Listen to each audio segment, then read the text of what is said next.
Bonjour et bienvenue pour votre rendez-vous des petites histoires virtuelles que vous retrouvez tous les mercredis à partir de 10h30 sur Facebook. Et comme ça tombe le mercredi, je vous ai choisi une histoire thématique qui s'appelle Mercredi, qui est écrite par Anne Berthier chez les éditions Mémo.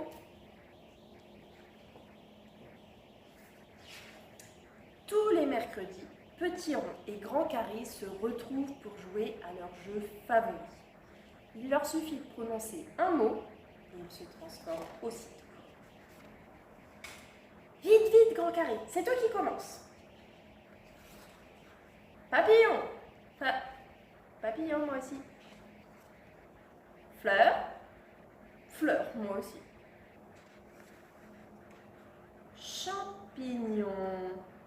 Champignon. Oh, regarde, Petit Rond, regarde. Barrière.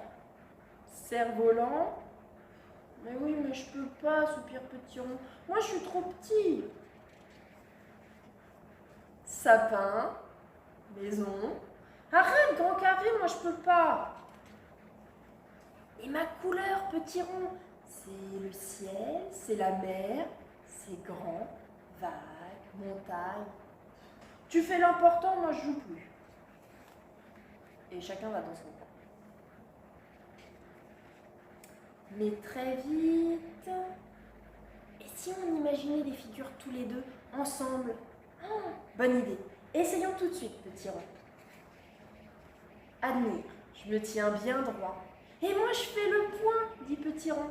Eh bien, notre i est très réussi. Je reste tout rond, décide Petit Rond. Et moi, voyons, hop, hop, hop, surprise. Oh, magnifique, un bonbon, un clown. Incroyable, nous voilà bonnet, bateau, bol. Oh, qu'est-ce que c'est beau. Petit Rond et Grand Carré s'en donnent à cœur joie.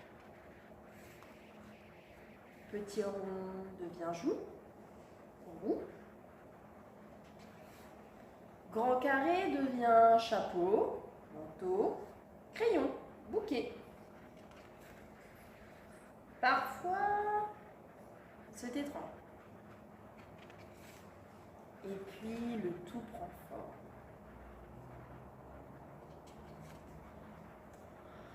Ah, cette gymnastique me donne grand faim.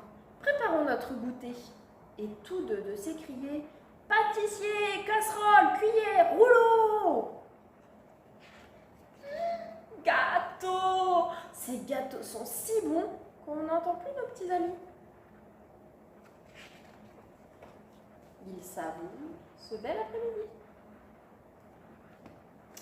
Et voilà pour mercredi. Alors, je ne viens pas jeudi ensuite, mais la bataille des oreillers de Yann Ormerod chez Nijad.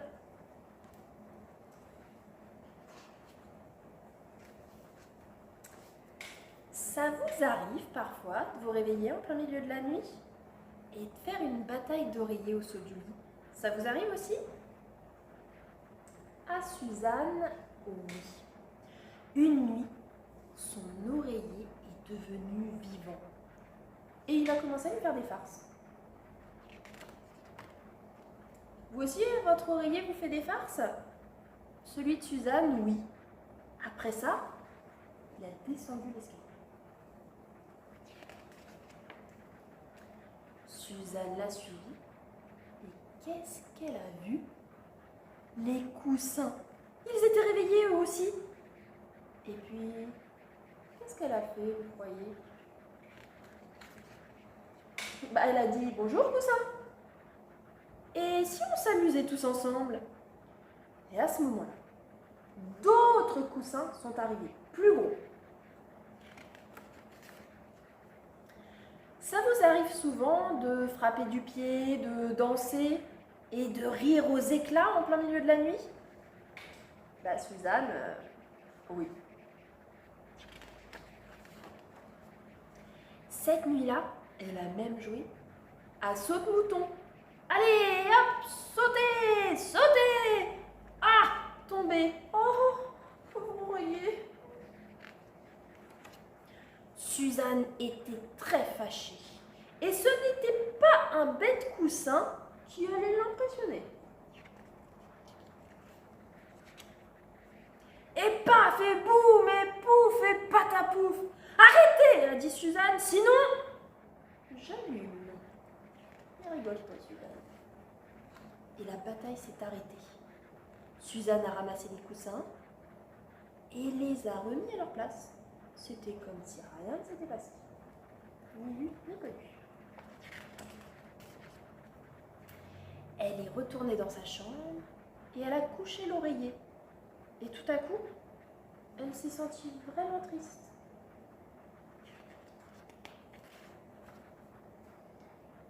Vous êtes-vous jamais jeté dans les bras de votre oreiller? Suzanne, oui. Et quand tous les coussins sont venus la consoler, que pensez-vous qu'elle a fait? Elle s'est couchée dans son lit, elle a fermé les yeux et elle s'est endormie. Vous dormez aussi, vous, en plein milieu de la nuit? Si c'est oui, alors bonne nuit. Bonne nuit. Bah non, il est trop tôt. Enfin si, il est trop tôt. Une dernière histoire? Je vous ai pas bien entendu. Une dernière histoire? Allez, d'accord, ça marche. La chasse aux monstres, un classique. De Norbert Landa et Tim Warnes. Et Tim Warnes, c'est plus facile à l'endroit, chez les Jades. Âme sensible s'abstient, évidemment.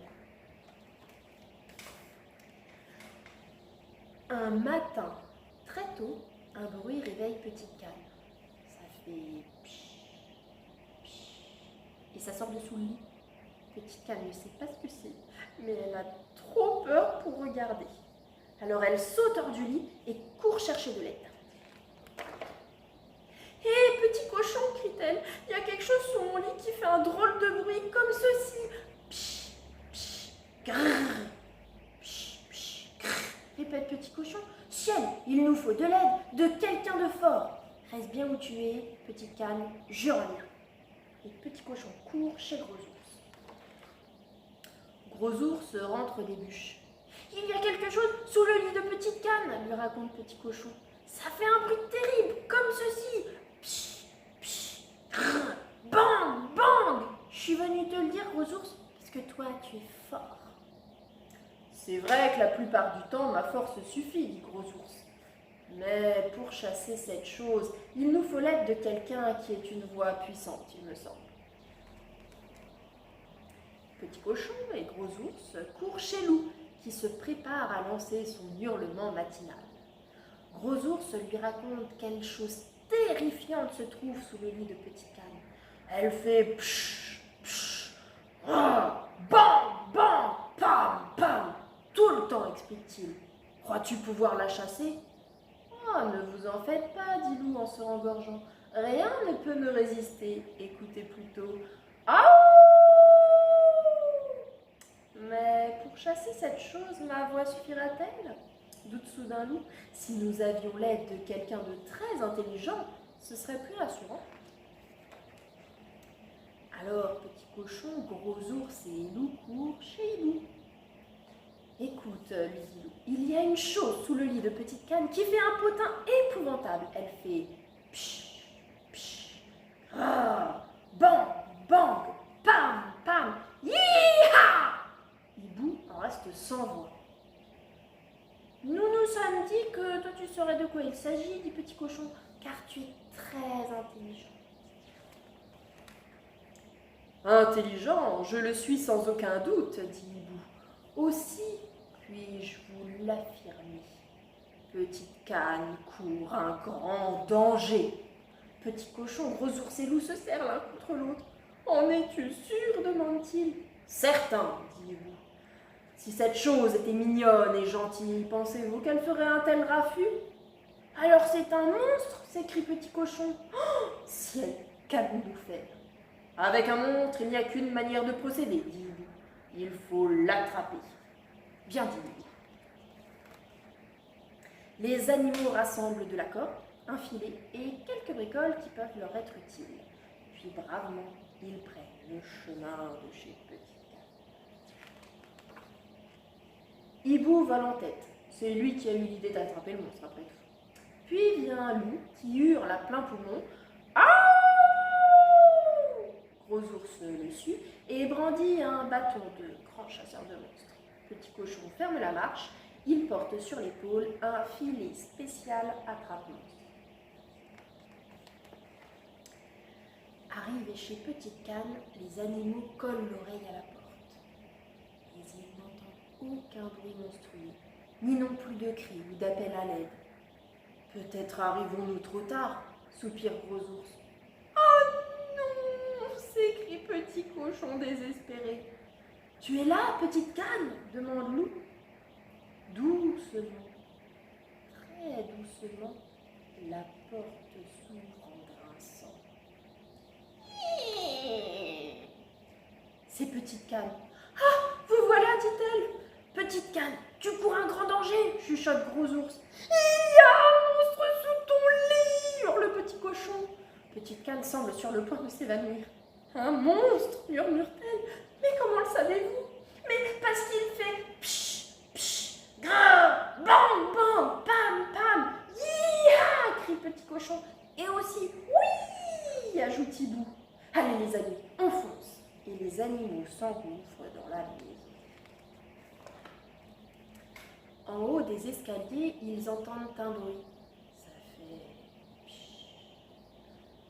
psh. Et ça sort de sous le lit de Petite Canne. Hibou allume sa lampe et les animaux se figent. Ils n'en croient pas leurs yeux. La suite, mercredi prochain à 10h30 sur Facebook. Oh, je rigole, c'est bon. Faut avoir de l'humour, les amis. Là, sous le lit de Petite Canne, une petite souris dort. Elle ronfle doucement. Ça alors, s'exclame Petite Canne. Les animaux se regardent un peu gênés. Ils se sentent vraiment bêtes. Savez-vous ce que nous avons fait, les amis? Demande Hibou en souriant. Nous avons fait un monstre d'une petite souris. Et sur ce, je vous souhaite une bonne journée. À la prochaine!